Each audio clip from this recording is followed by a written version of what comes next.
Hello and welcome. I'm the Restless Kaiser. And I'm Johnny B. And I'm Harry from Fog of War. But together we are Modelling for Advantage. Hey. It's good to be back. It's good to have you back, Harry. Always good to see you at this. What time have you got over there, Harry? It's 4:30 in the morning. It's still dark and there's no birdies. Alrighty, let's see how early adopters. We have Rich John. We have Axe and Axe's usual comments. Grey Primer. Victor Denbach. MFA plus Fog of War is the best combo. It In certainly the words is. of Sister Tina, Harry, simply the best. Absolutely. Alad. Alad's looking to hearing Harry's views on the, I assume that's Team Yankee new releases. Michael Wayne is here. Rosie is watching in. Oh, hello, Rosie. Anne says a hello Trek from Ann. Germany. As Ali points out, it is the dream team. It certainly is. Everyone's favorite Antipodean ancient. And good Lord, Maximilian von Lal is a dear, dear old friend of mine who I used to play World of Warcraft with many years ago. And he kindly took Anne and I around the Oktoberfest in Bavaria some years ago. Lovely man. I think he works in finance now, so he became evil. Michael, we're not seeing Johnny B for a while. Yeah, indeed. He's here. It's always good to have the J Bizzle back. floating around. Floating around.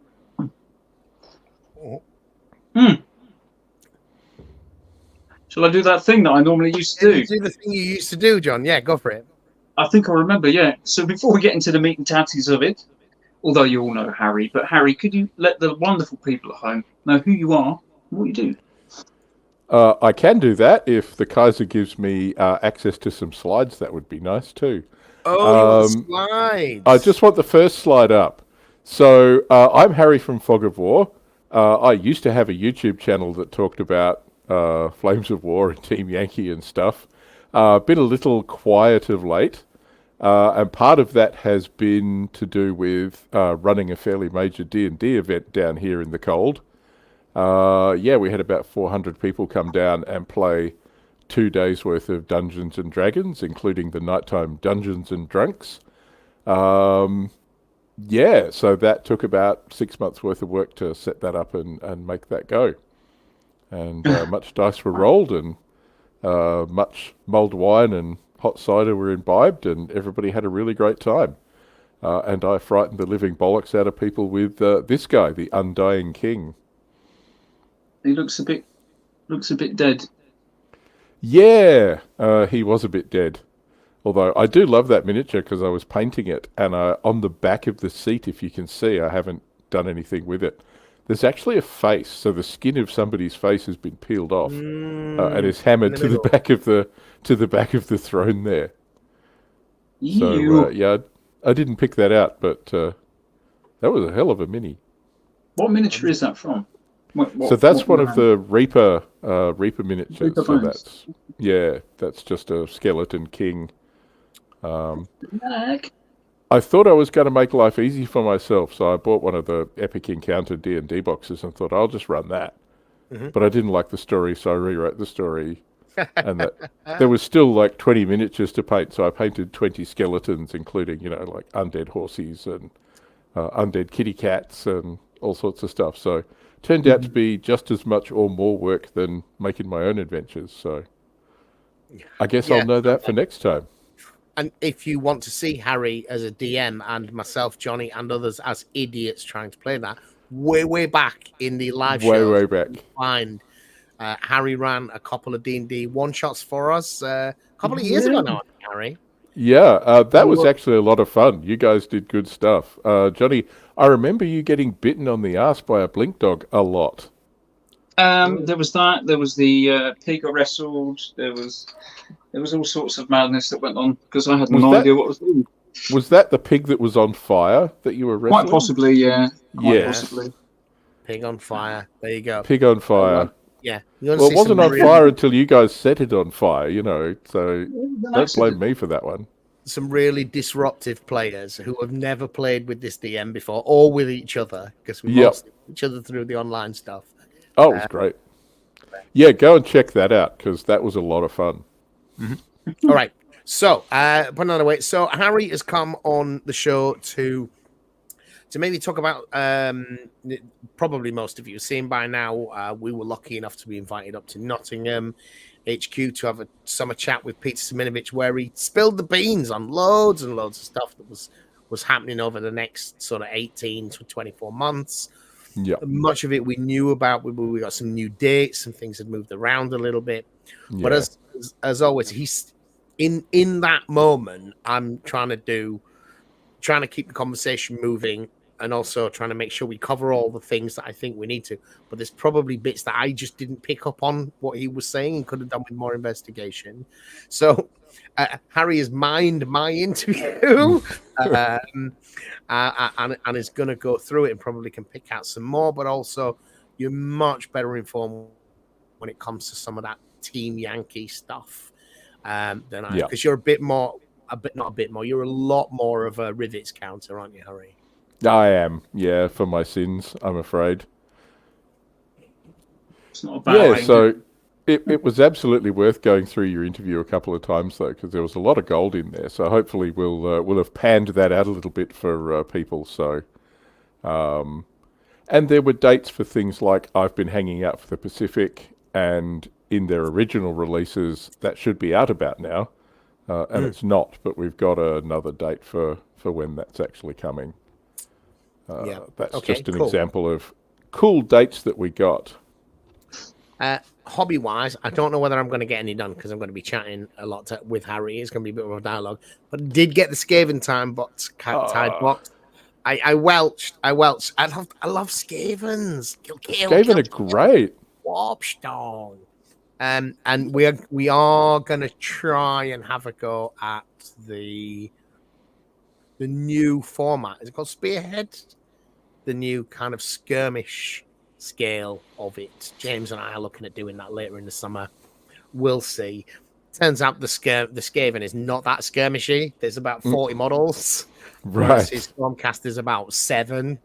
And you just spray them gold and they're ready. Made the wrong choice there. But we'll see. Johnny B, you got any hobby on the table? As usual, I've got all of the hobby on the table. I may or may not pick something up to bank. Right. I might finish off. I'm still got those fire doofers, Aspect Warriors, from the other day. What they call fire dragons. So I might finish basing those. But yeah, right. Harry, you've got all the words, so I can't imagine you'll be doing much today.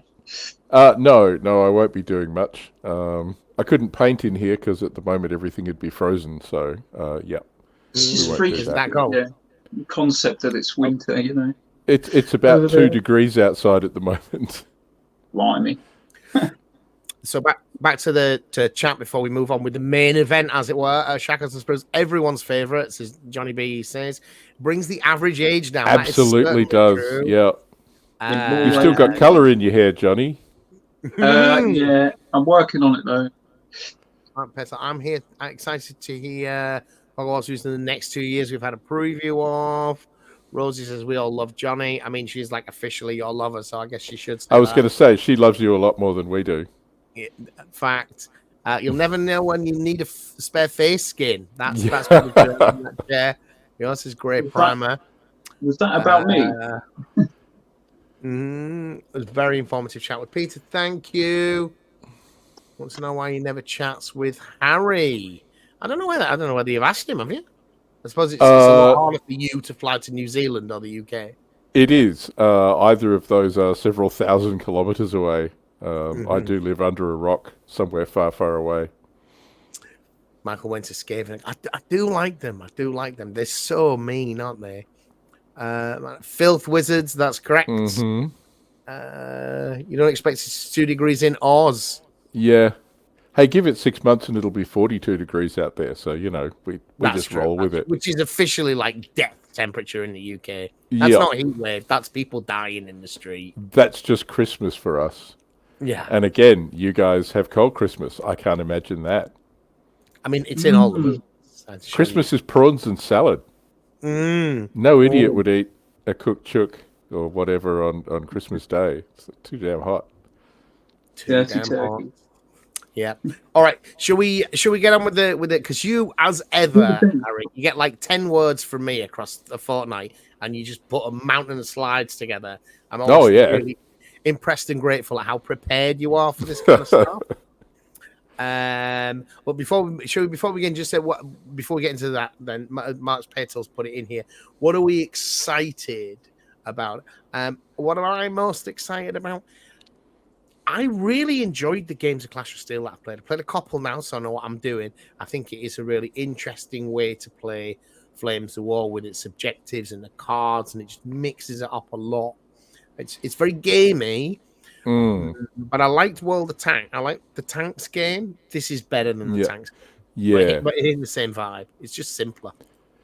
It's also a nicer place to put all the weirder late 40s, 50s stuff than shoehorning it into Flames of War. I know they've got Late War Leviathans, but if I see like 6 mouse or something on a competition table, I'll do it on Clash of Steel. That's fine because I can take stupid doofers as well. But yeah, so it's good that that's a bit separate. Yeah. So what are you most excited about, and out of everything that was talked about before we get into the meat of it? So me. The Pacific. It's the Pacific stuff. I have spent 6 months since it was announced reading Pacific history. Milne Bay, Kokoda Trail. I was going to say, that's a lot of books on the Kokoda Trail. Australian commandos in WoW. Yeah, interestingly, Milne Bay is a lot more interesting than Kokoda. I mean, Kokoda is mud and going across things. Milne Bay is a very fascinating story. Like, okay, the Japanese bought tanks, but we accidentally left our anti-tank rifles at home. What do you do against tanks when you've got nothing? Bamboo stick. Right on the barbie? No, you shoot one of the drivers and have them just like drive into the water, and the Japanese just never managed to recover them. Cool. Okay. John, did you catch anything? I quite like the bit where you were talking about the early war and upping the kill factor on it, making it a bit more killy. Well, comparative to the era. And being you've got quite a collection of ish. No, you haven't really, have you? Early war. Not really. Early war. They're really talking France. So it's pretty much nothing out. I don't know when Crusader Ones are in service. Maybe in North Africa. Early war. Well, at least you're going to get some motorcycles. Like you got the thing out of him to get your motorcycle troops. Yeah, I think it's going to be like a resin diorama piece or something. Yeah. And all right, shall I bring your slides up then, Harry, and we can bring the slides up. The detail. We'll get rid of the Undying King. So, we're going to talk about some of the stuff that came up with that. But again, we're not going to limit ourselves to that. There's stuff that we've seen that's not there. Yeah, we'll catch up with stuff. Yeah. So I did a bit of a summary so we can maybe talk our way through that. So I broke it up into Flames of War, what we know about Team Yankee and what we know about Clash of Steel. So, spin the wheel. Which would you like to talk about first? Should we start with Clash of Steel? Yeah, let's do that. So what did Pete say? There's going to be 2 more waves coming, one in October, which is the 1950s. He mentioned a lot of stuff, but I'm not sure which is in what wave. And then the 1960s is in wave 3. Yeah, and so one of the things he was saying, because I was asking him about like where this fitted in, at which point was this like super late potential Flames of War stuff to that definitely doesn't fit, and I think the answer to that is wave 2, but that's already a big stretch for a lot of that stuff. They're really pushed outside of the envelope, but that's where other German late war kind of paper panzer monsters will go, I think, like the Scorpion.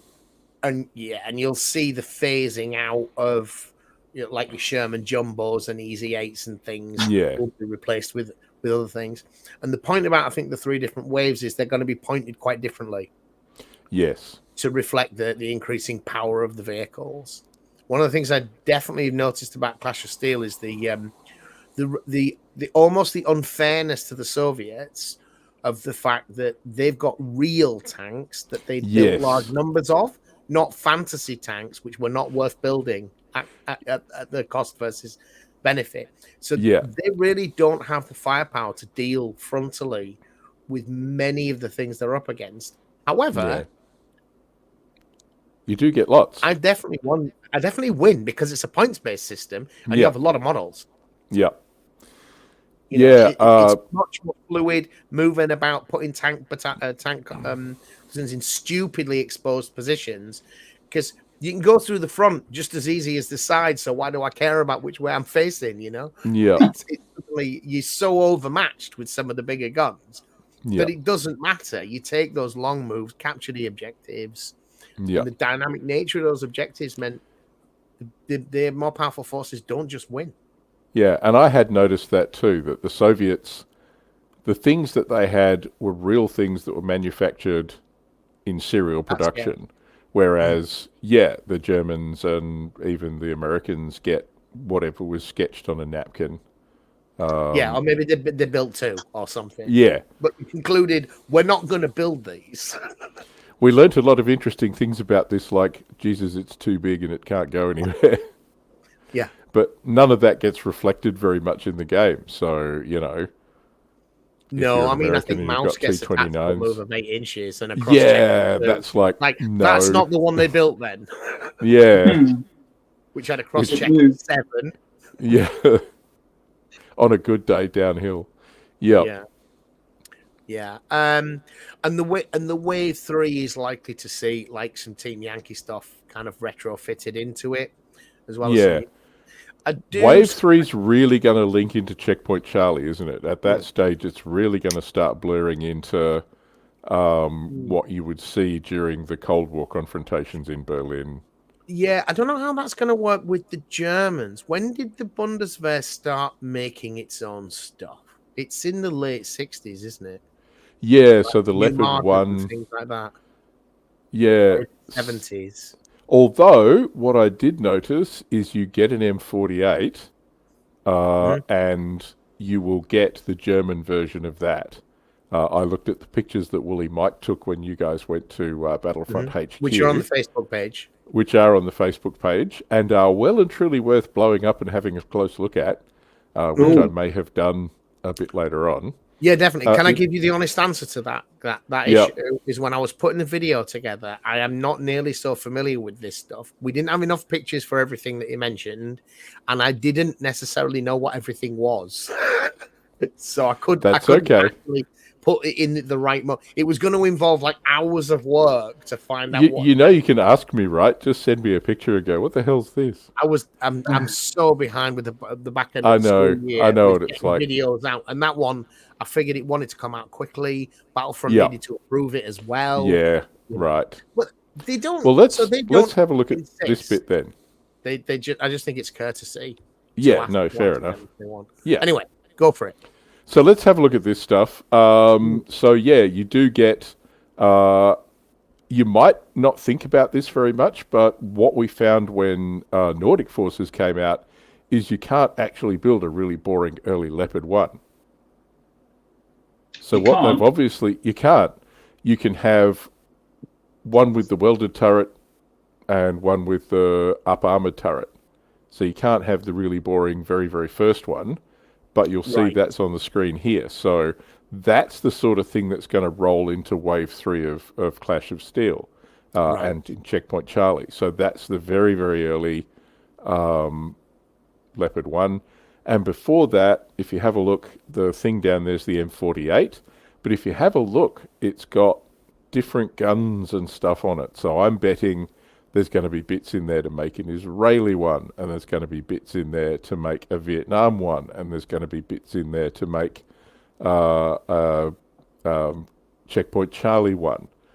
And we have pedigree on this because that's what they did with the Centurion, isn't it? They released it absolutely. with the Nordic Forces, but they provided something like 7 different barrels and a couple of loads of different people use loads of different versions of these tanks. Yeah.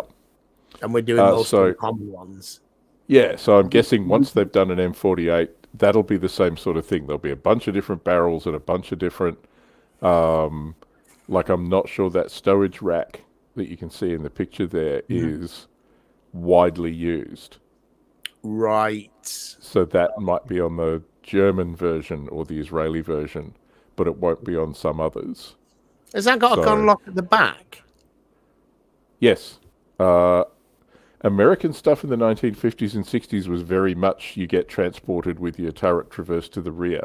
Makes the thing shorter for putting it on railway cars and stuff. Because the turret is slightly because the forward. long gun is rotated over the back deck. Yeah, that makes sense. Yeah. The guns have got so much bigger. Yep. Yeah. And the M48 is one of the many versions of tanks the Americans called Patton. Yes, indeed. They got very uninspired. We're going to stick with the name. 1950s. Yeah, we'll stick with that. Yeah. Is it their name? Because most of the World War II names are actually the names that the British, or often Churchill, gave them. I believe it's American, but that's a good point. Yeah, I'm not sure. The designation numbers, didn't they? I guess maybe. The Americans call everything an M4, and you're like, an M4 what? You've got an M4 of everything. Is it the M1 Garand rifle, or the M1 Patton helmet, or the M1 tank? Yeah. Yeah. Yeah. Oh dear. So yeah, we were talking about Clash of Steel. So that's what I'd be expecting to see in Wave 3 Clash of Steel and rolling into Checkpoint Charlie for Team Yankee. So didn't Pete say that Wave 1 and 2 of Clash of Steel is what's going to end up in the Late War Leviathan's book when that comes out? So I don't think not the Wave 3. I don't think he explicitly framed it in those terms, but it was very much like the extreme stretching of World War II will end with Wave 2. Wave 2, yeah. Yeah. And Wave 3 will whether be all of that something goes different. into Late War Leviathans, I don't know, but the stuff that's in Wave 3 just no longer has got anything to do with World War II. Because he did announce that there was going to be a hardback Late War Leviathans book and a unit card pack that's going to come out to cover all of that stuff. So the PDF we've got is based on what Clash of Steel has now, but they do actually plan a hardback book that's going to come out. Well, I don't think he said hardback. It could be a pamphlet type thing. I don't know how many vehicles are going to be in that. But if it includes all their resin stuff, there could be a lot of vehicles there. And he mentioned things that I didn't even know what they were. Yeah. That they were doing in resin, like a Soviet APC or something. And yeah, so if they're including that, maybe there's enough. My understanding is it's a hardback book from sources I have. I'm just thinking of things, like when they did the mid-war paratroopers, and that was a booklet. Yeah, that was a booklet. In a Ziploc bag or something. Yeah. Depends so how it could be that. There are. But, yeah. Because it will include whatever's in the current PDF, plus whatever comes for Clash of Steel on top of that. Because a lot of that is driven by the World of Tanks money, isn't it? I'm guessing so, because I remember he said a couple of years back, so one of the great things that the World of Tanks licensing arrangement was going to enable them to do was to produce kits in plastic that they just never would be able to justify otherwise. Yeah. I think it's got that mass market appeal as the World of Tanks franchise. And I think, so World of Tanks is very much into prototypes, niche tanks, weird tiers of stuff. And I think that's where we've seen a lot of this Clash of Steel, like the Rheinmetall Scorpion for the Germans and stuff like that I want to say wasn't real, but that's like being elitist and overly historical of me. But stuff that was more sketched on napkin than forged from steel kind of kind of stuff. But they didn't have to worry about things like we can't build an engine that makes this go, Yep. I'm working on I'm working on a World Jagdtiger video at the moment, and talking about trying to make that go with the. We'll just use the same engine that's in the Panther. We'll be fine. Yeah, the same Maybach engine on something that's 40 tons heavier. HL 230. Yeah, whatever, it'll do. Yeah. Because the Panther is so gazelle-like. But I think what you find in Flames of War is these things have such obscenely high points that they don't make it onto the table. You can play that game if you want to play that game like casually. Yeah. But in reality, I mean, you've done it. You took a mid-war KV list, didn't you? And you said you just didn't have enough shots. Yeah, just didn't. If you go for the big stuff, you just can't kill everything. Yeah. Even if you are indestructible, it doesn't pay off. Yeah, the IS-2 was disappointing for that. So it's a great-looking tank, but yeah, I would probably have been better off with more lighter stuff than lots of IS-2s. And that's what also Clash of Steel lets you do. If you want to play with 15 King Tigers, that's the game for it. And I actually think it's a good thing for them to have done, to have split that off, because, Clash of Steel allows you just to go bananas. Like, what am I going to do with all these weird tanks? We can just stick them all on and shoot the hell out of each other. So it's meant to be fast-paced, lots of armor. I wasn't convinced by Clash of Steel, but to be honest, it's good, and it takes some of that out of them trying to shoehorn it into Flames of War. Because there's nothing worse than you bring your, late 1944 British Sherman list or Cromwell, and, somebody's got a handful of mouse or, Yag Tigers. Yeah, but I think in Clash of Steel, 5 Cromwells costs you about 6 points. Yeah, that's right. And 1 mouse costs you 15. There's a place for all of them, though, was interesting about how that played. Because it can do the other thing that it does. It can lean into being a game, not history. And Flames of War missions try to tell a story of what's happening in this battle. And the objectives make some sense. They are not, there are 3 dots on the table. You have to stand there turn by turn. As soon as you do that, all my immersion is gone from the game. Yeah. Like, what is happening while I stand here that is of such vital importance? Why is there a great big 1 printed on the ground here? I actually thought there was some interesting... It's not real. It's not pretend. It can do all that stuff. No, and that does have better gameplay. It does. And I think there are maybe some lessons from the Clash of Steel mission stuff that might end up being folded back into Flames of War. I would not be surprised. I think that is absolutely going to happen. I'll tell you, the biggest one is the bailing out. Remounting, move from the beginning to the end of the turn. Right. You bail somebody out, they're out for a turn. You get something every time. Okay, I like that, to be honest, because quite often it's, I've got a lucky roll, so I'm back in, so it didn't matter. Well, it's not. It's usually not a lucky roll. They're usually 3 up for most decent quality. On average, they get back in, and you did effectively nothing. They just Penny Hilled in and out of the tank. You misunderstand the depth of my bad dice rolling. Okay. I am legendary for rolling very small numbers. Means you always get something. Bailed out is miss a go. Yeah. No, that's a good tweak. It is, and it speeds the game up because there's less combat power in the game at any one time. The build out vehicles don't get back in. Anyway, so that was Clash of Steel. Honestly, if you've not played it, if you know Flames of War, you can play it immediately. You don't need to learn any new rules. It's entirely tank combat, which is the simple, easy, but still very granular bit of Flames of War. They're high firepower vehicles, so you get results when you shoot. Lots of bang. It is a good little game. It's not a historical sim. It's not trying to be, but it's a good little game. And mixing up with those objectives, it really changes the gameplay compared to Flames of War. And it is a lot more luck driven. It's a 1 hour game that, it's a nice little thing. And to be honest, I think there's a place for that. And particularly that way you can also get the weird and prototype stuff and the very late war heavy stuff and have it somewhere where you're not grinding people's gears. Like everybody's bringing something stupid. It's not like I'm trying to be sensible and you've bought cheese. Yeah. Yeah. But you can win a game with IS-3s and SU-100s, and they're absolutely real vehicles. If if that really matters to you, you can still play and you can still compete. But you kind of like, I want to play with these silly models, is why you want to play this game, I think.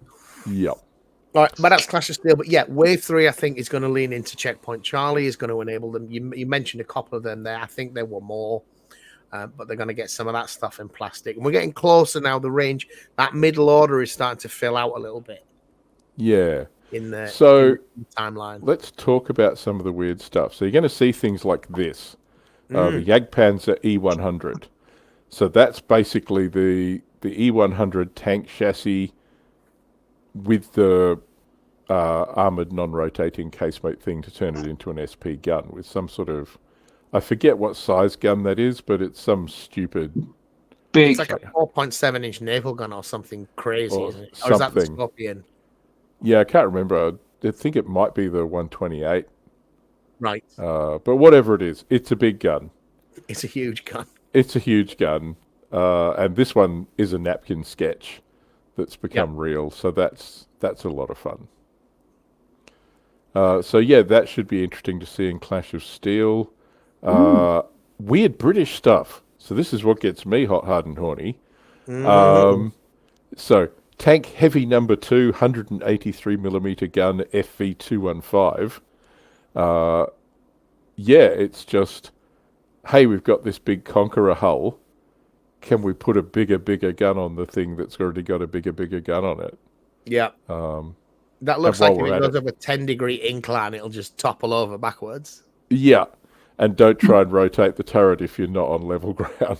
Yeah. Right. Did they make any of these?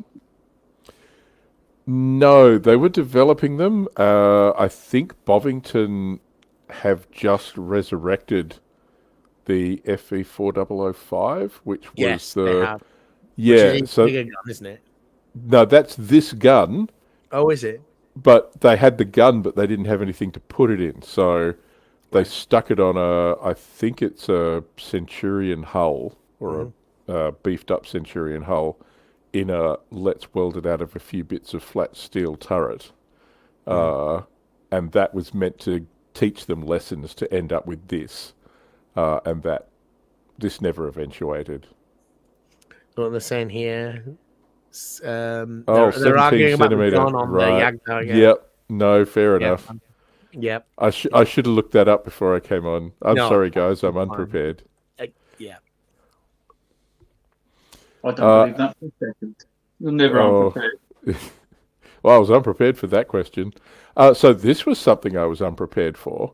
So I knew the M103 was coming. So that's a US heavy tank, the same sort of thing. We need a big gun to deal with all the very scary Soviet tanks that we're worried about. They did an oscillating turret version, the T-58, with a 155mm gun in it. And apparently you can build one. I didn't even know it existed, and now it's here in plastic from Battlefront. So that's going to be fun. I've got to say, this one I was a little bit nervous about. And it is the casting of the gun in the upper turret surface. Yeah. Screws inclined to bow over large distances. Yes. So, and there's not a lot of... worry that might... But they're pretty good at testing these things. I know that they go through several iterations before they accept something. Yeah. So I think if it didn't work, they would have put a hole in it and socketed it like anything, like all their other tanks. Or put a couple of sprue supports left and right to give it some support. Hopefully it's going to work out, but this is the sort of thing you should expect to see in Checkpoint Charlie and Wave 3 of Clash of Steel. So this was real then, was it? The M103, yeah, it was adopted by the US Marines. The Army ended up passing on it, I think. Right. But yeah, the Marines used this for years. It's a very odd turret shape. It is a very odd turret shape. And it's got the commander, I think, is in the center at the rear. But part of that was because the ammunition for this stuff was so bloody long. Right. So they're having to pass the huge rounds of ammunition around inside That's there to not a get the howitzer, loader. that 155. That's a gun. It's a gun. Yeah, it's an anti-tank weapon. That's a hell of a long round. That is a hell of a long round. Yep. So you're talking about penetrator rounds and stuff going into this, not just, HE. With a lot of charge behind them. Unlike Yeah, in a howitzer. absolutely. To make them go zing. And a lot of weight to push. Yeah. Right. Yeah, so that's the kind of stuff we can expect to see from Clash of Steel, I think. Yeah. I mean, it's really interesting. Just go back at it. Sorry. Yeah, what do you want to have a look at? The M103, the bit of the sprue, you see the shapes that they've had to get that unusual shape. It's just for the oscillating turret. Yeah. With this kind of saddle-shaped basket that you then put to do it. It's quite clever piece of engineering. And so it fits right, though. This is what I love about Battlefront, is the keying. A huge bit of keying on there so that this thing isn't sliding around while it's wet. Yeah. It's like this is going to sit here and stay there. And to help people not glue it on backwards, because there's nothing worse than you see somebody stick it on there and that's not meant to go there. Yeah, absolutely. I really appreciate that about their stuff. Yeah. All right, so that's Clash of Steel Wave 3 then. Yeah. Ooh. And Checkpoint Charlie. So do we want to quickly go through Team Yankee and what's coming for that? Yeah. Then we can spend some time because I know we're all going to want to talk about Pacific and Early War when it comes to Flames of War. So there's a new starter coming, or I think there's 3 new starters coming for... There's 3 armies and 1 2-player versus and 1 2-player starter, yeah, right. They're all mech inf, so it's a Bradley, sort of Division 86 pattern US infantry. There's the Marines, which have got, I don't know if was that vehicle, the vehicles Marines, in the Marine box, were they already out in plastic? Because I've not seen them. Yeah, so it looks like that there's blazer armor on M60, so it's the plastic M60, but it actually looks like it's got proper blazer armor for the Marines. So that means you can do 1991 Gulf War M60s, which will be fun. Yeah, because I thought when Gulf War they just borrowed Abrams from the army. No, they actually they were using their own M60s. I think they were using, it was the last hurrah for the M60s with ERA. ERA, right. Okay. I did not know. But yeah, this is the Marine Plastic Infantry. So that's the sprue for it. So hard plastic infantry, which will be interesting. And he did say British were coming. He did, British and West Germans. When? No. I didn't pick up on him saying West Germans, but yeah, I know you did. I didn't think he had. Yeah, I went through the video several times. Yeah, okay, cool. I mean, you edited it, but, Yeah, I was definitely there. You were definitely there. I saw pictures of you there. Because I know we had a conversation about East Germans versus the Soviets. And helmets, yeah, absolutely. And how, whether you could use the plastic Soviets for most nations, Warsaw Pact, but not the East Germans.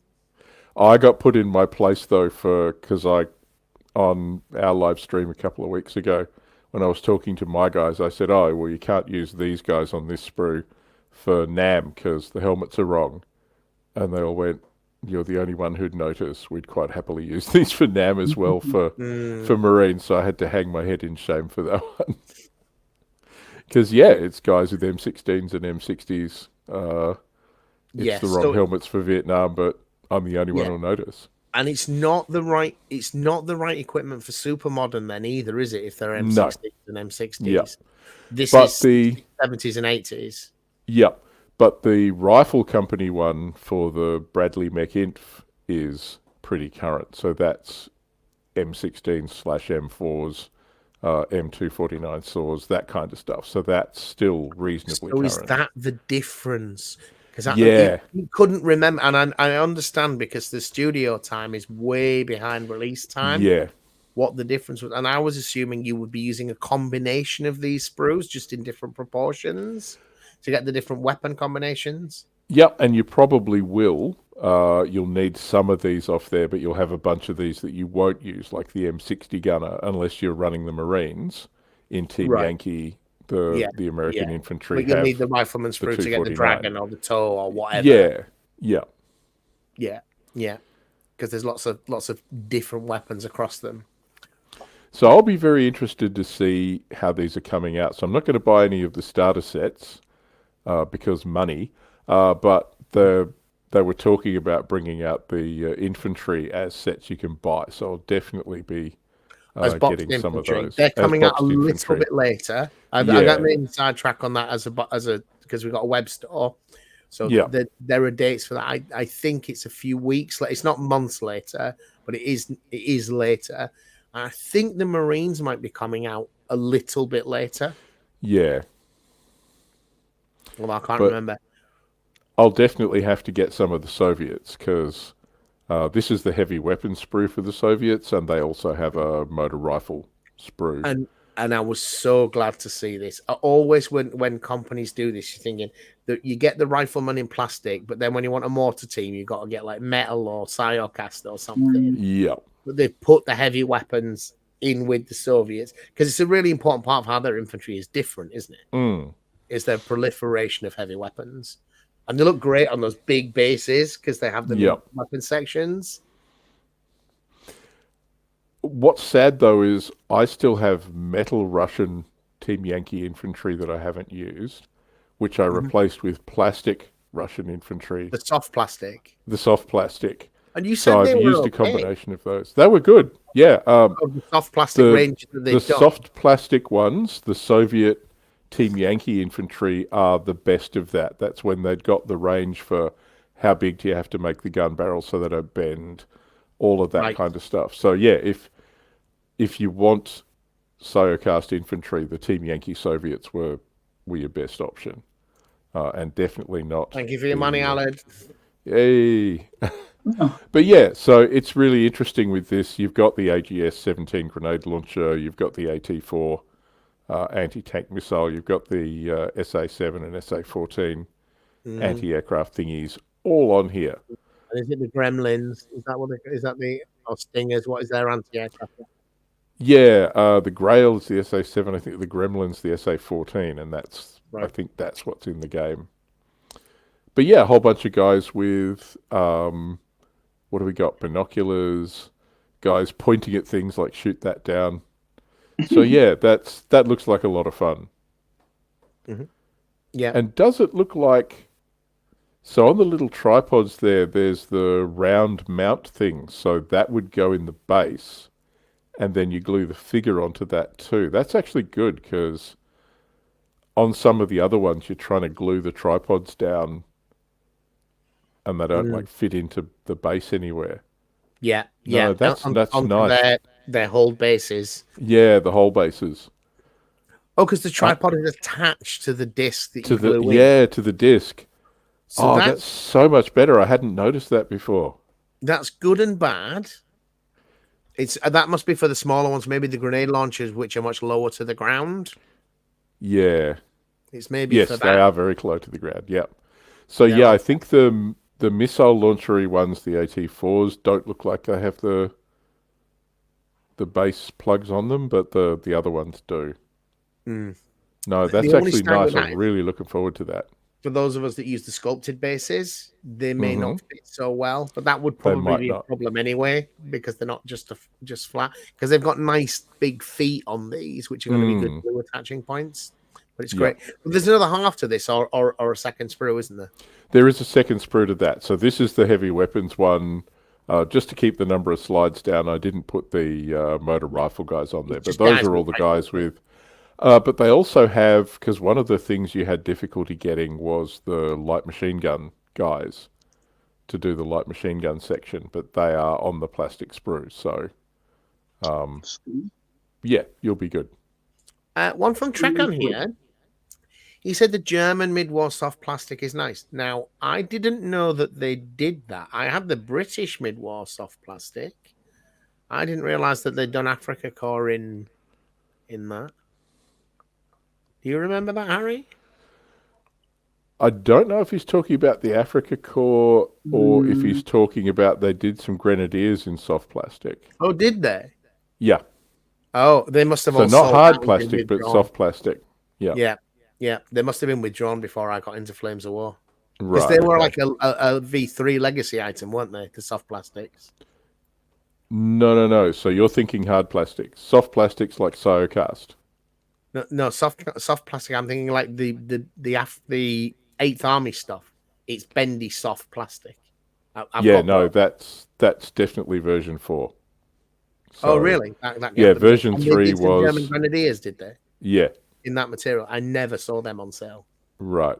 No, So I must have come in after they'd been withdrawn or something. right. Yeah, so anyway, they're coming out, so I'll be looking forward to those. What else are we looking at? The IDF. So neither Pete nor I knew where this vehicle fit within the timeline. 1980s, if memory Macabre serves 3, me correctly. Macabre Because 3. I knew the Israelis originally used American equipment, and they were using M60s quite late on. Yeah. But they'd started with their own vehicles, the Macabre series. But I And didn't the early know where Macabres the were numbers fit with them. 70s, but the Macabre 3 is the early 80s, the time of Lebanon and that kind of stuff. Right. Because it was drawing on the lessons of all the weird combat they did in 82 and that kind of stuff. I'm not sure what they're going to go with, so I've put the 2 Macabre 3s that I know about on there. So the top one still has a very flat-sided turret, so it's up-armoured, but still looks very much like the previous Macabre, but with a 120mm gun. Or you get the one that has the extensions on the side to give it a much wider, flatter turret. If I was them, that's what I'd release, because that's what people want to play with, but they're both actually it looks technically cooler. Macabre 3s. I mean, I've got to say that undercut looks like a terrible shell trap Yeah. on the turret. Yeah, it does, but... Diverted but they had straight to probably- the weak point. They had more combat experience than most people Yep. who were building modern tanks. So there must be some thinking. But it looks like an awful tank shell trap to get your turret ring jammed. Yep.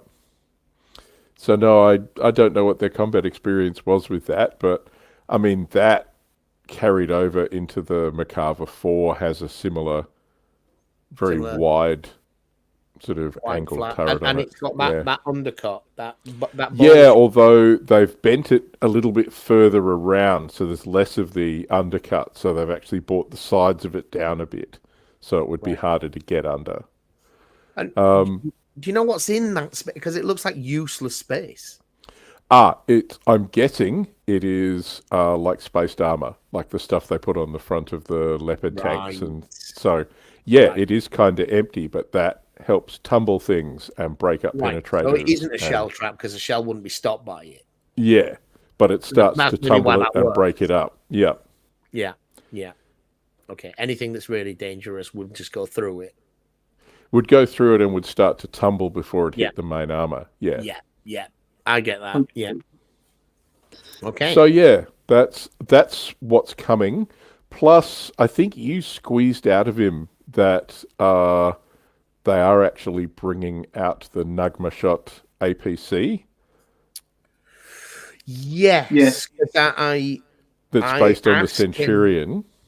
Right. I knew the Israelis had converted tanks to APCs from their urban warfare experience in Lebanon and so forth. They did a lot of close quarters fighting. They wanted a much heavier APC. But I didn't know which tank they based it on. So they do now have ones based off the Macabre thing. The Namur, I believe, is that. But the one they're Nugma making Shot is based off Centurion. Yeah, so I'm wondering, because there was some mutterings about resin, so I'm wondering if it's resin bits, but you'll get a Centurion plastic bit that you then stick the resin bits into to make the APC. That's what I got. Whether it would be resin or Siocast, but you got a molded small piece. Yeah. You fitted over the turret space. So we are guessing, boys and girls. This is purely speculative with us drawing conclusions based on vague mutterings from Pete, but that would be my guess that I'd be willing to put a few bob on. Yeah. Now, I think that's one of the things that when they watched the video, they'd clarified with me, and I'd put some text over the Yeah. video. That's Maybe what I hadn't tweaked been me very in clear. on that. I certainly came away with the impression after that process that it was a resin part that went on another kit. So yeah, that was the conclusion I came to as well. So the new starters and the plastic infantry are coming out starting from August, which is not far away now. Yeah, it's super soon. The IDF book is coming in January next year, so that's scarily not that far away. And it's interesting that they're doing that, because it doesn't really fit in with anything else in particular. But it's like they're not abandoning these other lines. There is a lot of pressure online that people want Oil War updated. Yeah. And I think rather than update most of Oil War, which is still pretty valid, what they've done is split out what people really want, which is, we want more and weirder Israeli stuff. I want my Israelis to be more competitive. So what they're doing is they're addressing that, but not making Oil Wars 2 and having to basically reprint the Iranians and the Iraqis and whoever. It's like, we will give you the Israelis that you want, because that's how we solve that Oil Wars 2 and problem. They're going to add in Apaches rather than just Cobras and things like that as well. I just had a double check. When I was saying about other plastic, it's the LAV. The LAV is in the Marines box, and did they already have a plastic LAV? It's just that I haven't used one. They did. Okay. There we go. I've got 2 boxes of it right here. Right. Okay. For my Australians. Right. So LAVs. Okay. So that's not a new kit. So no, it's not a new kit. It's a good kit though. The Marines is coming late August. The Bradleys and the BMP sets are coming early August, and the 2-player starter is 10th of August. So that's very similar to the current starter, but with the hard plastic infantry, isn't it? Slightly less vehicles, so a lot more infantry. Yeah, but it's still 280s, T-80s, and M1A1 Abrams and stuff, I believe. Yes, and Bradleys and BMP-3s. Yeah. I think. All right, so let's talk Flames of War, because there'll be a lot of people watching who'll be very interested in that. It'll be like, why have you taken so long to get to this? John, are you okay for time, or do you need to scoot off? No, I'm all right for a few more minutes. That'll keep it going. I want to hear Harry's Flames of War breakdown. Cool. So, what have we got? There was some surprises in there. So the Market Garden and Bold stuff that's coming in September and December, I hadn't heard any sniffs of, and that's all your fault from the D-Day stuff that you said to Pete I was just conscious in the last interview. We review the big boxes. You do the single tanks. We do the big boxes. You know, if people want to really get into the nuts and bolts and the weeds of a particular vehicle, I don't try and cover that. You've already done it or gonna do it, and it'll be better. But when you take the army deal, that's what we do. And I was like, I can't believe you're gonna go all this time without there being something for me to review. Frankly, even if it's just repackaging. So that's why I'd said they'd done the D-Day thing, and I think that was well received. It seems to have sold well. And it is good, because it's limited edition, but if you want it, you get it. They're going to do Market Garden and Bulge, which will be fun. I think you pinned them down about needing to put the plastic US Paras, the hard plastic ones, out somewhere too. I just wanted them, because they're in the current Hit the Beach box, which is being withdrawn and replaced. They reprinted it for D-Day. They'd sold out and reprinted it. They were going to move on and do that. And replacing it with a Fortress Eurus box, which is going to have slightly different contents. I think.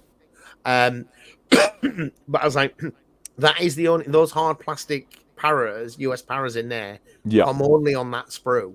Please make that available somewhere for those of us that have got, we've got 2 platoons, but we might want a 3rd one, or we might want to use them for Bastogne or whatever. The Skycast ones don't look the same.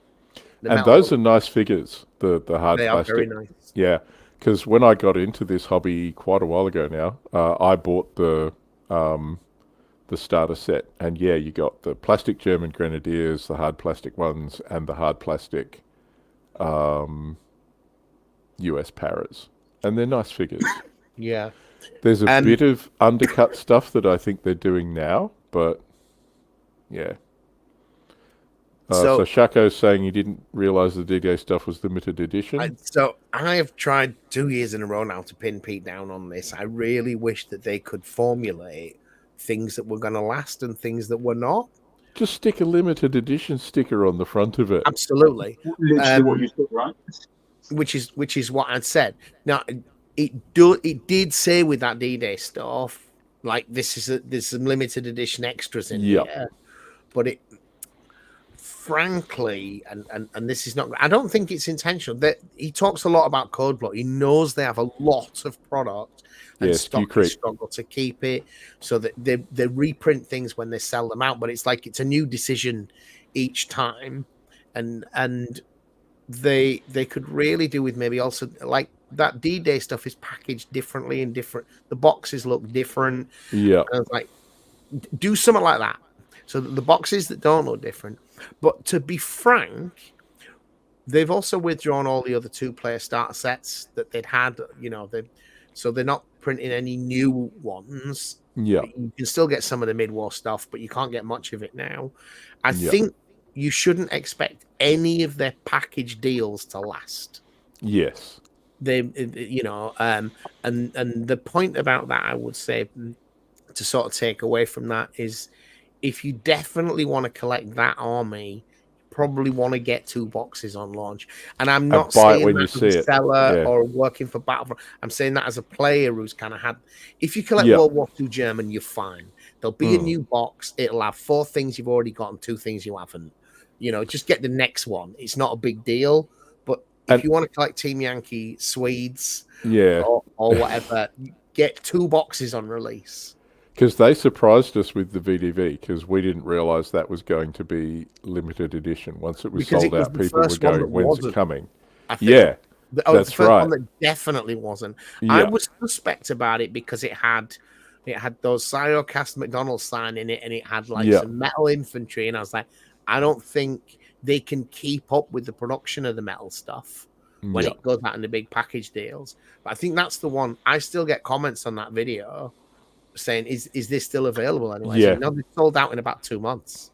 Yeah, you know, and I don't think they'll redo it, because that one, I think, story-wise, we kind of had a gap in big box releasing. Not a bit of a look round the warehouse and say, "Well, why don't we do that?" Mm-hmm. And they did, however many thousand of them, and that was that.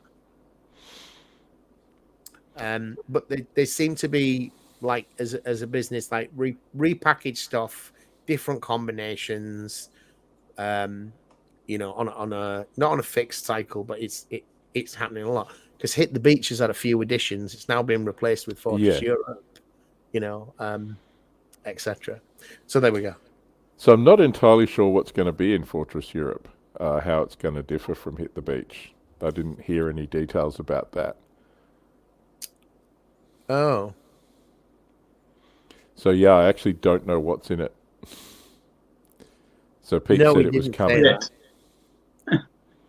It's going to be, what would you guess, 2 American Johnny? rifle sprues, 2 German rifle sprues, some Panzer IVs. Yep. German. Which ones do the Americans use after the A1? Is it the German 4, the M4A3 or something? Yeah, something like that.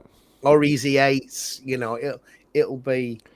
Oh, no Easy 8s by D-Day, but yeah, Fortress Europe maybe. Yeah. It depends what they mean by Fortress Europe, I guess. Yeah, it does. They're not calling it D-Day. Yeah, they're not. So yeah, don't know. If it wasn't Americans, I'd be very surprised, though. Yeah, I would too. They're not going to stick Cromwells in. Nobody's going to want that for the 2-player starter. Not for the Brits. No. But let's talk about what else is coming. The Bagration compilation book. So they're doing that, collecting all of that. So there's several books in that series that they're going to collect up, the same way as they did for North Africa, the same way as they did for... what was the other one they did recently? Gone blank. The compilation book, they did the Fortress Europe one, I think. Wasn't that quite recently? No, that was a transition one to get into Late Warfare version 4. Anyway, I can't remember. So they've done a couple of compilation books recently. They did the mid-war ones, East Africa and Eastern Front, but then they Eastern were Front, that's the one, Eastern Front. So yeah, basically they're going to collect up all the Bagration era books and do a big compilation of that. And add more stuff. So it's not just jamming all the books together. They always bring out something a little bit more interesting with it. And they put the Leviathans in. Oh, you know, the other thing we didn't mention about Team Yankee, by the way, which Pete was very keen to mention in the video, was dynamic points. Oh, yeah, dynamic points. Very interesting. How do you feel about that? Yeah, I like it because they bought out the Leclerc and then it's like, nobody's going to run these. Because they're 40 points or something. You have bought out like 16 or 18 point tank, and then everything else in the French thing is like little VBL cars at like 1 point for 2. Literally. Like, why don't I want 200 of those rather than, one sort of slightly French super tank with the baguette launcher on top? So yeah, they've bought down all the heavy tanks, so M1A1s. They're all much more affordable. They've put Challengers. up AA. Yeah, that stuff is all now more affordable. And I think that's, when the Soviet players are screaming for more T-55s instead of T-80s, there's something wrong with the pointing system. So I think we'll get a year to play with that and they'll address it again. I think the way they've done that is very clever. So we will pick 1 or 2 things to fiddle with. We'll fiddle with them really hard and then we'll play test it for a year and we'll come back and address it again. And then we'll start fiddling with other stuff. The way they've done that for mid-war, like it. I think they've taken a very sensible approach to that. Yeah, and they've got to the other things in mid-war because it's been going a bit longer, right? They just don't want to. I think he said, don't want to twist too many dials all at once. Yeah, I think and that makes sense. Yeah.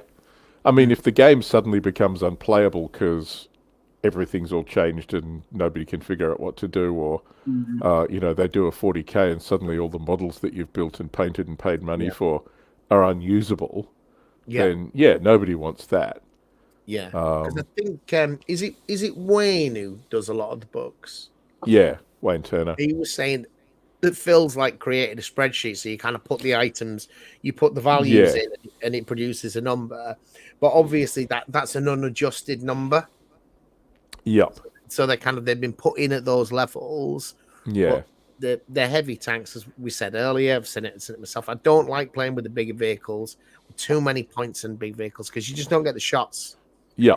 You don't get the shots, you just get overwhelmed. You get shot in the side and stuff by cheap things. Or you can only get 2 or 3. One of them gets bailed, and then they all run, and suddenly, like, 2/3 of your points have left the table. It's like, can I just resign now? This isn't going to get any better for me. And objectives usually involve you to win the game. You usually have to go to the other guys at the end of the table and park on it. Yeah. Yeah. I think mass. I think they've done a very good thing with that. So I'm not saying specific points are a good idea or whatever. The approach they've taken is good. They were very resistant because they didn't want to invalidate anybody's books and cards. So they didn't want to do this because they printed books and cards. They didn't want to change it. But I think they've now come to the realization that they had to. And the approach that they've taken, I think, is very sensible. So they should be lauded for that. They've done a good job. And doing it slowly. Yeah. All right. And sorry. The M1s that I'm putting in my Australian force now cost like 2/3 of what they did before. So I've got some extra points and I'm very happy. Right. Whereas a lot of tournament winning players found that they had to chop 20% of their list off. Yeah. Whether that was because they had really cheap things or because they had really expensive things.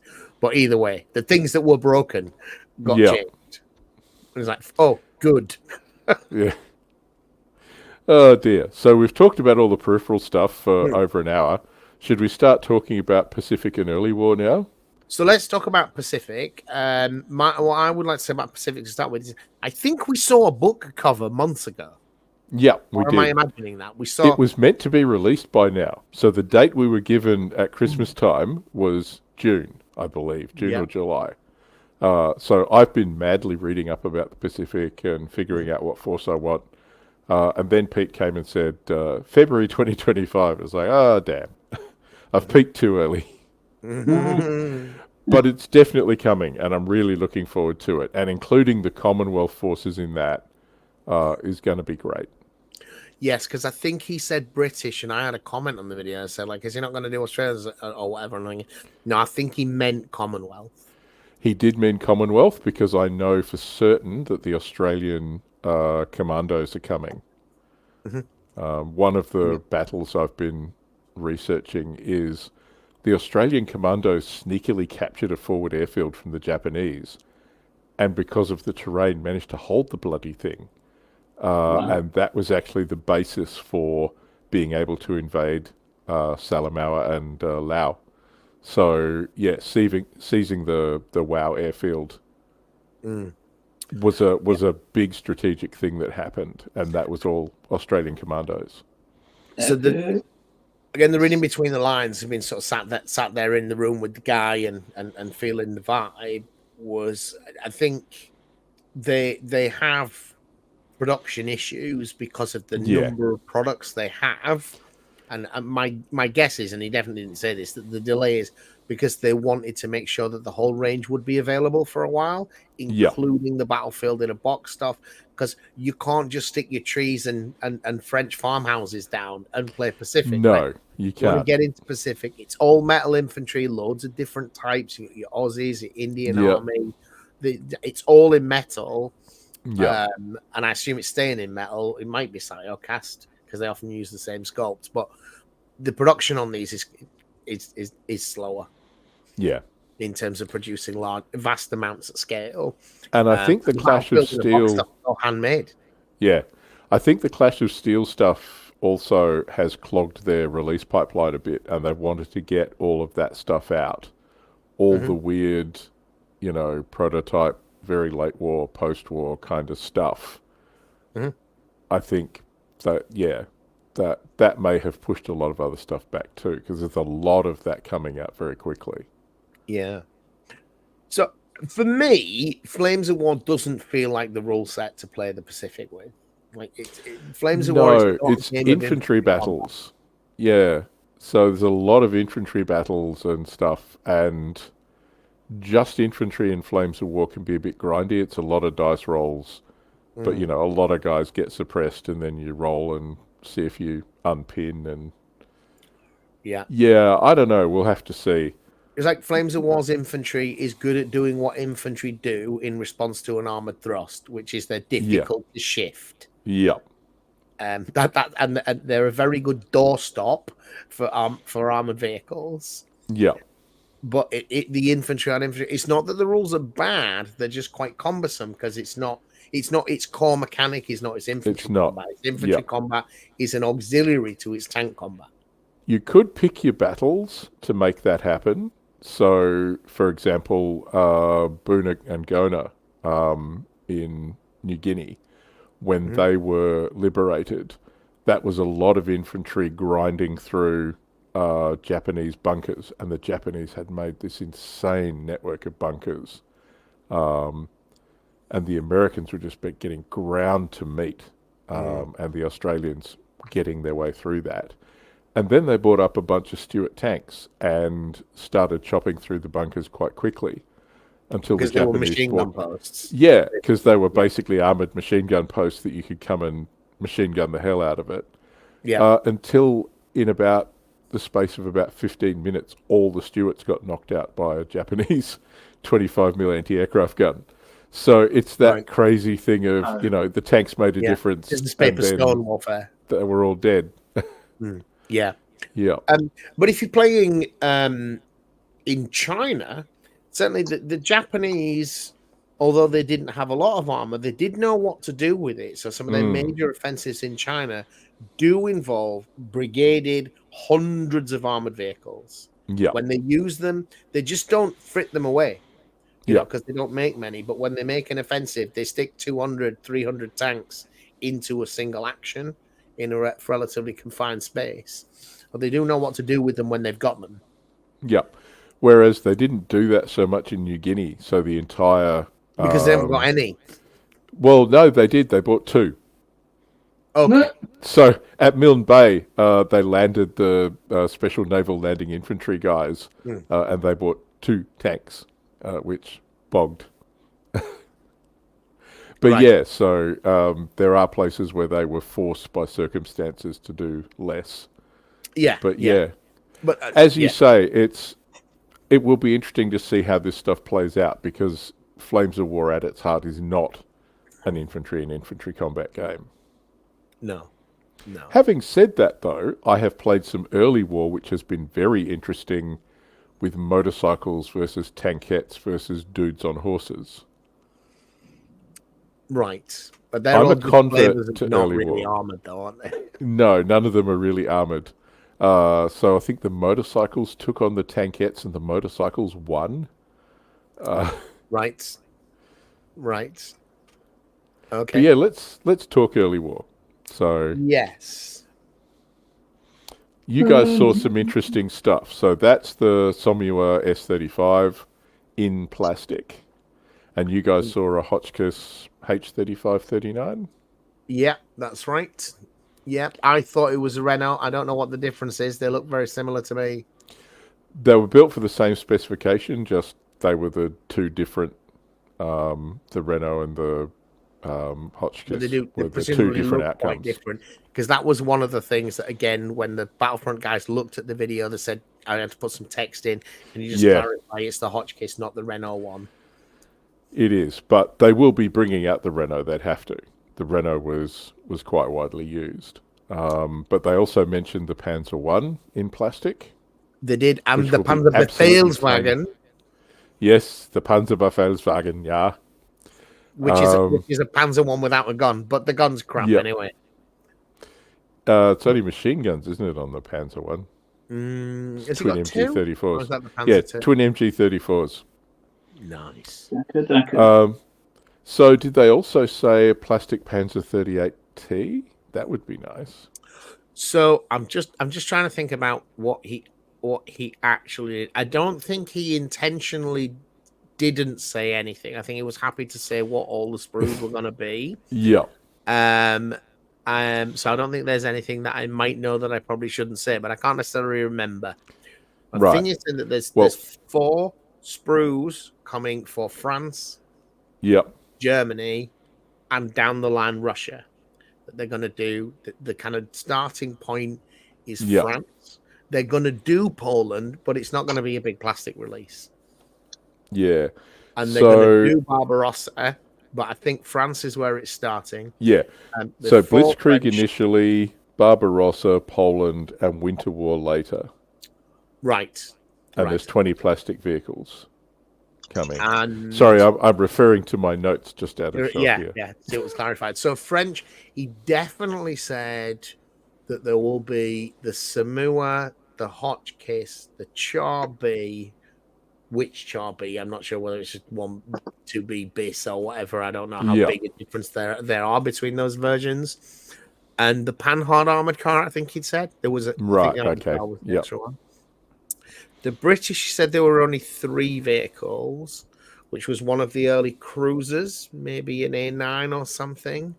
I've seen the silhouette for an A13, but an A9 or an A10 would probably make sense for What's the A13? Blitzkrieg. The A13 was also used in France. It's a later non-multi-turreted British cruiser tank. Right. It doesn't have a name. It's just A13. Yeah. Okay. So maybe it was that. I think there was a cruiser tank. I would be betting money that there will be the Vickers light tank series. There's a Vickers light tank. Yeah. And a Matilda 2, I think. Oh, really? I thought he would have made a bigger song and dance about the Matilda 2. No, if that comes out, I'll be very happy. I think we were just covering so much material. I could be mistaken, but I think he'd said Matilda 2. It didn't make it to the video if he said it. Okay, so maybe they're not, or maybe that's just my wishful thinking. But Matilda 2 would make a lot more sense in terms of there are Matilda 2s in France and there are Matilda 2s in the mid-war, and it's a great vehicle. It would be a great kit. Hey, if they bring that out, I'll be very happy because I can use those in Pacific as well. Surely it's only a matter of time before they do. They will have to bring it out at some point. I didn't think they were going to do it for early war, but I'll be ecstatically happy if they do. Yeah, Michelson. I think if you could pick, I mean, I'm glad to know that they're making the Vickers light tank because I think we had bloody loads of them. I've been 3D printing the damn things because I can't buy them in resin. Definitely didn't mention Matilda 1, which I should have pushed them about. But I suppose, like, in terms of Flames of War stats, would it turn out different to a Vickers light tank? It'd have more armor. Yeah, maybe. In terms of role, would there be much of a point difference? Would you just take one every time over the other? Yeah. I'm not sure. Well, it depends, because, I mean, they'd be in different things, because one's an infantry tank and the other one's a cruiser tank. That's true, but you only ever play a company in Flames of War. Yeah. So you're either... Don't know. Yeah. So that was that, and then for the Germans, he mentioned Panzer 1, he mentioned Panzerwaffen. Did he mention a Czech tank for Barbarossa? Yeah, the 38T, I think he mentioned. Yeah, but I don't know whether that was coming, whether there was like 4 in France, and then maybe some more coming when they did the Russians. Could be. A bit later. Although there were a lot of 38s and 35s in France because they used those to bulk out the... Yeah, there were, but they weren't the big numbers of those. There's something like 20% of the Panzerwaffe in Russia is 38Ts. Absolutely. It's not that then... I agree, they are in France, but they're still making them. There's huge numbers of them in Russia. Yeah. But it will be nice to have stuff like... I'm just looking at that Somua here. And, I mean, that's a lovely looking little kit. It is, and it's tiny. I'm hoping it's a pre-production one because I can see a really nasty sink mark right at the front there I think so, on the tracks. The but plastic looks quite thin as well. And it was very light. I don't think it was a full... They didn't have a sprue to show us when they showed us. There was 2... Oh, it was the Hotchkiss. It was the R35. Was the H35 was the other one that he had. Yeah. There, wasn't it? That was the really tiny one. Mm. Yeah, they didn't have the kind of weight to them. Normally, I think they were Right. They didn't have sprues. Like with all that Clash of Steel stuff, they didn't just have built models. They had sprues. Yeah. We saw, it's like talking about keep your mouth shut for a year. We saw all of that Clash of Steel stuff last year, and could not say a word about it. No, I knew you had seen a lot of stuff that you couldn't talk about. That was the other thing. Yankee Trek, and that was the other thing you mentioned for the Germans, the Panzerjäger 1. Absolutely. Yeah. So and again, they're in mid-war as well. Yeah. So that's... Was there even some of them in the desert, Panzerjäger ones? Yeah. Yeah, I think so. So that would be fun. Yeah. Yeah, it's a very like kit bash looking vehicle, isn't it? Yeah, it is. But that's the sort of thing of if you're making a Panzer one in plastic, it's tiny anyway. You might as well stick all the extra bits in to make the other bits. Like they did with the Marder 2 and the Hetzer. Was it the Hetzer? Something like that. I think no, the Panzer 2. The Panzer 2 is the Marder 2. When they made the Panzer 2 for the late war training company, right? That also makes like the Vespa, and it makes a Marder. Right. Okay. Marder 3 is the Hetzer one. Yeah, there we go. Yeah. And the really good news was they said that they had fiddled with the numbers. I tried to pin him down on whether it was firepower numbers. He didn't explicitly say it, but he did talk about the problem of low firepower. He did acknowledge that is, if you've played mid-war and you've used 2-pounders and stuff where everything's only got a 5-up firepower, it's not a great game experience. It's not, but again, I have, as I said, I'm a convert to early war. I was forced to play it because we had a tournament here, and it's like, oh, god damn, But once I actually got playing some early war, it's actually really quite playable. And there's a lot more maneuver. So you spend a lot more time moving around. So it's less it's very low find a lethality. good position, pew pew. It's actually I can push hard down this this flank and do stuff.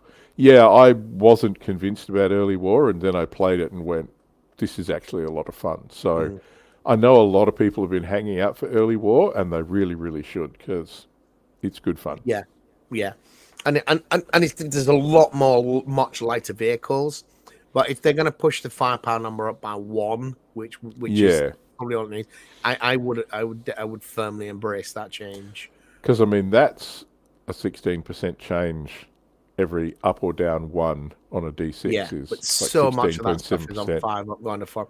And when you've played Team Yankee, where if you hit, you kill, and then you go back to playing mid-war, where if you hit, you bail them, and they get back in again, and you did nothing. They're not even slowed down.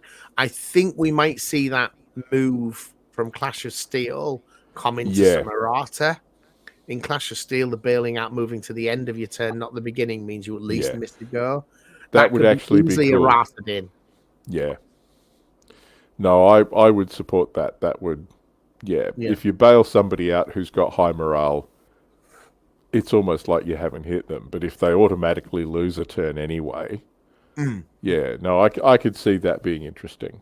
Especially for the lower firepower games. It's particularly important. Yeah. So did we miss anything? Let's have a look at these sprues. No, we looked at that, looked at those guys. Yeah, I think we've done it all. Think we've done it all? I think we have, to be honest. The only thing that we talked about a little on Wall of Leviathans, Market Garden and Bulge. We didn't mention, or we skimmed right over it. Yeah, we skimmed right over it when we were talking about those coming out, but they're going to be the same limited edition box sets. That was the impression I got. Themed around those, yeah. He did say that no new books are required, though. Everything. The books are all, the stats are all correct. Yeah. So hopefully, what we will see in there, I don't know what's unique about Market Garden. Whether we're just gonna see what are we gonna see? I mean, it's gonna be Sherman 5s and Paras, right? And basically, it's gonna be Sherman 3s or 4s for the Americans. I can't remember which one they use in Europe.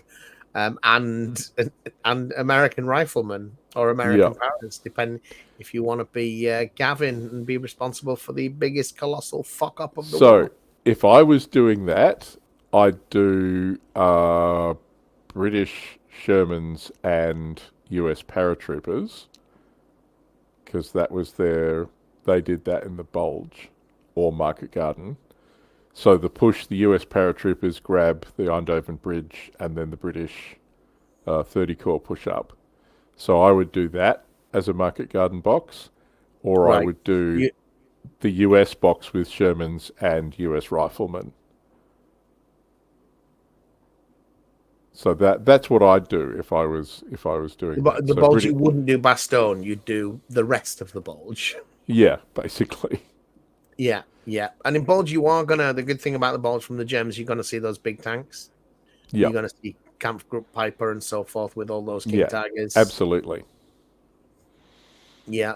I don't know what they're gonna do to make them playable, because they are too many points.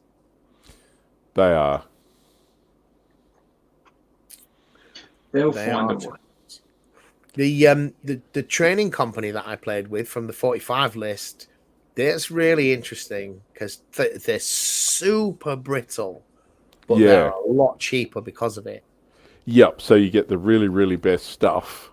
But if you fail a morale roll or something, it'll if you start lose to go one, wrong. The army collapses. Yep. Because a third of your points go when the other one leaves the table. And they only have to be bailed out because they won't remount, and the other guy is in poor standing, because you can only take them in really small units as well. Yeah. You might only be able to take a pair. I thought that was an interesting thing that they did for that, making those guys for Berlin German. With reluctant troops with good gear, and I would have expected the experience you've had with that it's you get the fun toys, but it is as brittle as hell. Yeah, yeah. I mean, against the guy, what was really interesting about that as an experience was playing against James, because we'd mostly played mid-war. He plays Soviets, and he's used to having impenetrable tanks that I can't deal with. And suddenly the shoe was on the other foot. Yeah, he's like, I got my Stalin tanks. I drive them up, take a shot. You can't go through the front armor of this, James. He's like, what do you mean? yeah. I said, well, that doesn't seem fair. Said, that's the game I've been playing for every game up until this point, where you got dirt cheap heavy tanks because they've been driven by morons. Well, now the shoe's on the other foot. Yeah. But it really forced us to start thinking about things like planes. Yeah. And just thinking, like, the games that we've been playing is kind of like Flames 101. It's a load of medium tanks, standard battle line tanks, and a platoon of infantry. Maybe a battery of howitzers. That's the game we've been playing. Saying suddenly you get into these super hard targets. How are we going to deal with that? And again, as a British player, you need Typhoons with rockets, or you need some other aircraft with bombs, so they can come in somewhere and try and knock out. Because your Shermans aren't going to do it. Quite often, not even from the side. No, I was going to say the rockets are no good because they're unless do they count as a top attack? Are they a template? No, I don't know that they do. So his cannons are no good. They strike the side armor, and the side armor on it is great. Yep. I think bombs might work, but bombs would work. Yeah. But yeah, you definitely need something. I think they got 3 top armor. The artillery doesn't work either. Right. Okay. Oh dear. So having gone through all that, who's most excited for what? I know we did that at the beginning, but now that we've gone through and talked about anything, Johnny, of any of this that comes out, if you get to play any of it, what one would you be most interested for? What period or? Definitely not the Pacific infantry fight. That sounds terrifying. Although, unless they do something, maybe, I don't know, would they possibly bring something that would change that if it's mainly infantry fighting? Do you think there'll be some, like, I don't know, special rules or something to make it a bit more brutal, a bit more deadly? Yeah, I don't know. I mean, comes to bite you. I don't know. It might be things like they fiddle with the lists, though, so you end up with a lot more Vickers machine guns and mortars and infantry support stuff rather than armour. That might. I'd be interested to see how that would play out. That's going to have to be we fiddle with it. They need to give you something to spend your points on. Yeah. Yeah, good point. Yeah. It's been a while since I played Flames anyways, but yeah. I don't know. I still want to see early war because I know Kaiser's interested, I think, in that. I love the early war. I love the early war. I was surprised by early war, so yeah, no, it'll be good. I don't think we're going to get plastic motorcycle infantry, as much as I want it. He did say there will be motorcycles in it, but I can't help but wonder whether I'm kind of half expecting a rather vain way that there's going to be like a resin objective with like a short fat guy with grey hair sat on a motorbike. So, although, would you be happy if you ended up with metal or even Cyocast motorcycle troops? Yeah, because Pete's issue with it is they don't stay on the motorbikes. They like the trucks. They don't. Battlefield clutter. Now, I like the table to look bonny. It's John that converted me to this, very much so. John loves like leaning a cartwheel up against the wall of a building when we're setting up the bolt action boards and stuff. I'm so terribly sorry about that. and I used to be like, this doesn't do anything, John. Let's just get on with the game, So are you the reason all that stuff looks so good on camera, John? Yeah. Well, I don't know about that. I just got some sort of obsession with putting knickknacks everywhere. So. Yeah. No, your stuff always looks fantastic on the table when you guys film your fights. So very kind of you, sir. So I thought it was the Kaiser, but now I know you're the secret brains behind that. It's John that converted me to that. And right. So, having some, like, one of the things that I never like the look of, it's especially artillery. I mean, in some games, it's even worse. There's just a model of a gun with no guys. It's just a gun sitting in the middle of nowhere. But an artillery battalion of like 40 or 50 guns is 500 guys and 100 vehicles. Where are they all? Yeah, I know. Well, they took all the vehicles out. Pounder can fire about 15, 20 rounds a minute with a good crew. Yep. Like, where are all the shells? Yep. There should be truckloads of them. Actually, that would be a really cool thing to put in, wouldn't it? To have stuff like that glued to the base. Baggage trains. But I've got a ton of like artillery tractors and stuff for 25 pounders that you can't use in V4. So just have them there. Up. Yeah. Well, I said that they don't move in the battlefield, but they yeah, shouldn't be on the table anyway. Well, I can see why they got rid of them for the game. Yeah. It makes sense, but I like my little artillery tractors. You can take trucks in Flames of War. It's a 1-point command card, and it just says that you can move like this. Yeah. You know, which he doesn't want people. He says he doesn't want people to have to spend money on things that are basically just tokens. Yeah. I don't necessarily agree with that, but I definitely do understand it. Yep. And that's I think his issue with motorcycles. My issue is it's such an icon of the early war. Everybody's got motorcycle battalions and everybody ditches them because it's a stupid idea. But everybody goes with some great propaganda footage. Yeah. And especially with the iconic, German gendarme with the gorget on the motorcycle with the big raincoat. It's like I need that model at the very least somewhere. Absolutely.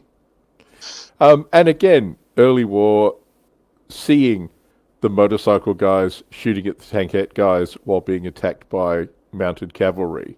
With lances. That looks great. I'm sorry, but I don't care if it works or doesn't work, And the motorcycle guys won in that particular thing. So it's like, stuff you tankettes. Yeah. But it is an icon, even if they just fight as infantry but move differently, which is in reality what they do. Yeah. I think the problem with using them is suddenly dumping 250 motorbikes in a field is not. This is like, well, what about when we need to get back on? Where do you put them? Got to walk all the way back to them and get back on. Yeah. But there's a lot of motorcycles in Orders of Battle, and they're in the recon battalions. They're in the bits that do the platoon size, the company scale actions, and that's part of the mobility of the Germans from Blitzkrieg, isn't it? Being able to scout forward quickly. I mean, that all got taken over by jeeps and other stuff later on, but in early war, that was all motorcycles. But that pace is what really decided. Blitzkrieg in 1940, didn't it? Yeah, being able to move that quickly, see that far ahead of your own troops, get the information back by motorcycle rider. I think that made a difference. And maybe the motorcycles went away later because those were jeeps and radios and whatever.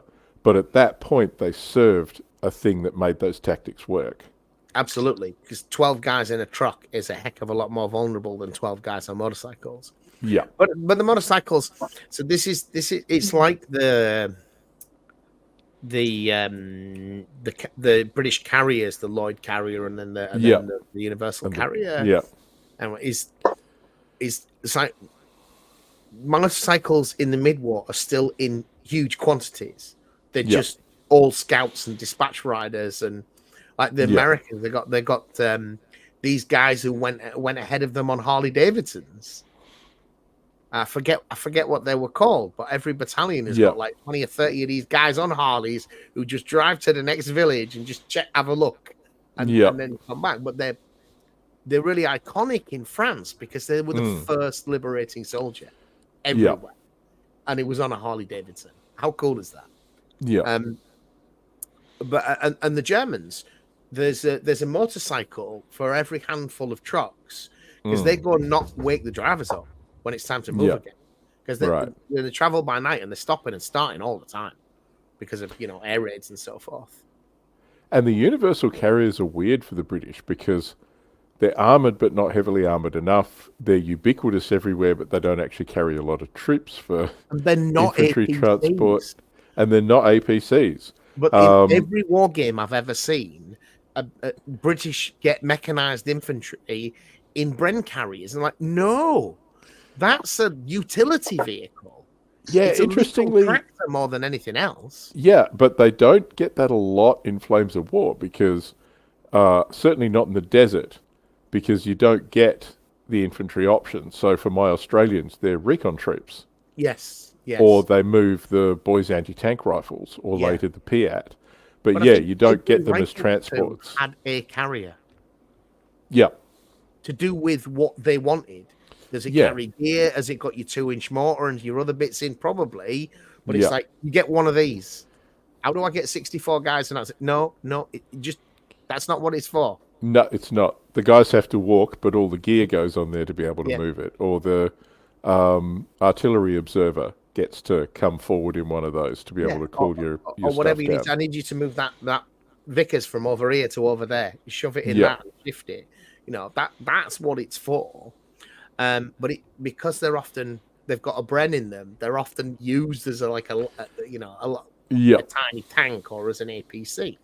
As we did have APCs, and we got the American ones. We used that's right. M3s or M5s. The American half tracks. That's the APC the British Army used. Mm-hmm. Absolutely.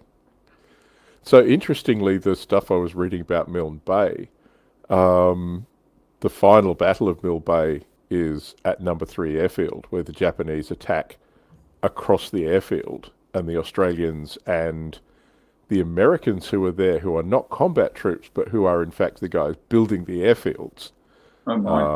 46 Construction Battalion, I think. But they have these M3 half tracks, which they just back up to the side of the airfield and have 50 and 30 cals on, and just add a ton of firepower to stop the Japanese coming across the airfield. So it's weird. In that situation, a light vehicle like that actually made a really, really big difference. Not for transport, but actually for moving firepower around, which was kind of fun. And the Germans did that much more. They would dig the half tracks in with the infantry. Yeah. But the British never used that kind of doctrine. It's like, no, this is to get you there. Then you get out and you go fight. You don't fight from anywhere near this thing. This thing has to be replaced if it gets blown up. And didn't the British take most of the 50 cals off? Yeah, and the 30s. Yeah, they didn't use it like that. This is a barely bulletproof truck. This is not going anywhere near the combat. Yeah. It's got better than a truck. You can do a Milne Bay video, Harry. Yeah, so I was talking to my guys, my live stream crew, are very keen to do things like actually put together specific missions. So, for example, Milne Bay would be a really good one, because you've got the M3 half tracks on one side, Vickers machine guns and the dug-in Australians. On the other side, you've got a couple of really crappy tanks, a bunch of mountain guns, and the Japanese infantry. And that would be a really interesting, I'd like to see that battle gamed out. And there's a whole bunch of different little scenarios that are available for the Pacific like that we want to spend some time researching and maybe putting out as this is what you get as the Japanese, this is what you get as the Australians. Cool. I was only saying it because Mr. Sprues commented there, Mr. Shekels and Screws. Yep. So yeah, that would be fun. You should do a video on it, Harry, says Shackles and Sprues. I absolutely should. I'm thinking with those things, this is one of the sort of criticisms you get of systems like Flames of War from grognards who play things like O Group or whatever, is the command and control is too generous. This is pre-radio combat, and to be honest, Flames of War is fundamentally a tank game. So unless you're Soviets, it's not pre-radio. Soviets 1941 are pre-radio.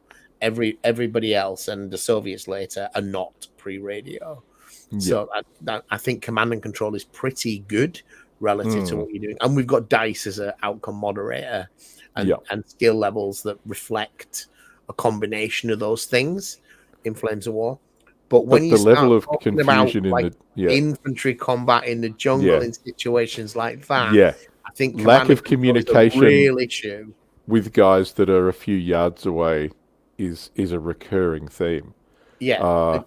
There's a Which guy is why who the got offensive killed. operations on the Yeah. small scale work, because the other guys can't easily react to what you're doing. They can't really grasp the Yep. battlefield space.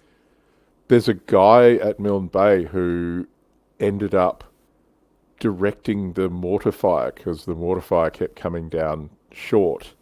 And it wasn't his job, but he managed to find an unbroken telephone line somewhere and was screaming at these guys to, Right. up 50, Yeah. up 50 more. Now you're on, Yeah. that kind of stuff. Yeah. But yeah, there was an awful lot of mortar rounds that blew up the airfield the Americans had just built because they were short and there wasn't any way to feed that back to them. So yeah, that lack of communications made a big difference, particularly in the jungle.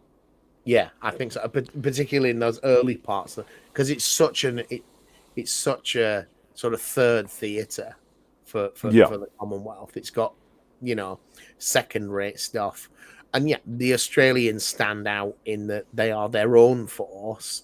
Yep. Whereas the British, it's very much the third-rate guys. The first-rate guys went to France and are defending Britain. It's sort of 1941 anyway. And 1942, and a lot of them have been lost in Greece and in Crete and in North Africa, and the Indian army has been scraped for anybody that's competent. So what you've got left is a handful of outliers and cranks like Slim and people like that. It was like the main army, the guy who did the people Chindits, like him. We'll send them to crank. India and they can go and deal with that. India and Burma. Exactly. I had a buddy of mine who was educated as a gentleman, and he said, yes, the British were always very big about Burma and India, so there were lots of places you went that were if you weren't, fit for European stuff, you went to an country somewhere, an Africa, and... There was, in that Laurence Olivier documentary, The World at War. Yeah. One of the British commanders in Burma, and I love the fact that he did not see himself in his own statement because he was like, the problem is the Indian army had already been trawled repeatedly to reinforce the forces in Europe, and what was left was the old and the dull.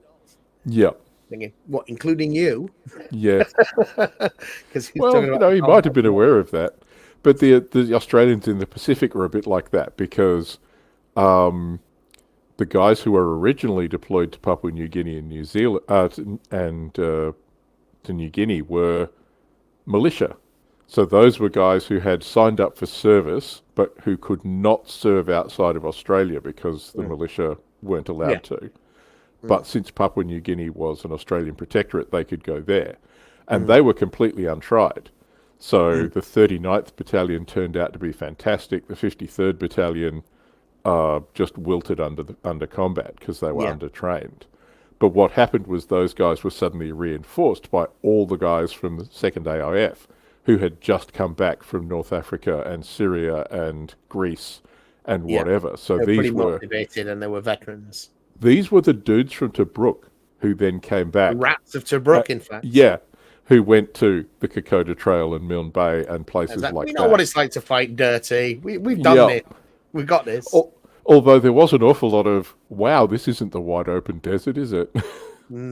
Yeah. Did a lot of fighting there, but it didn't look like this. Yeah.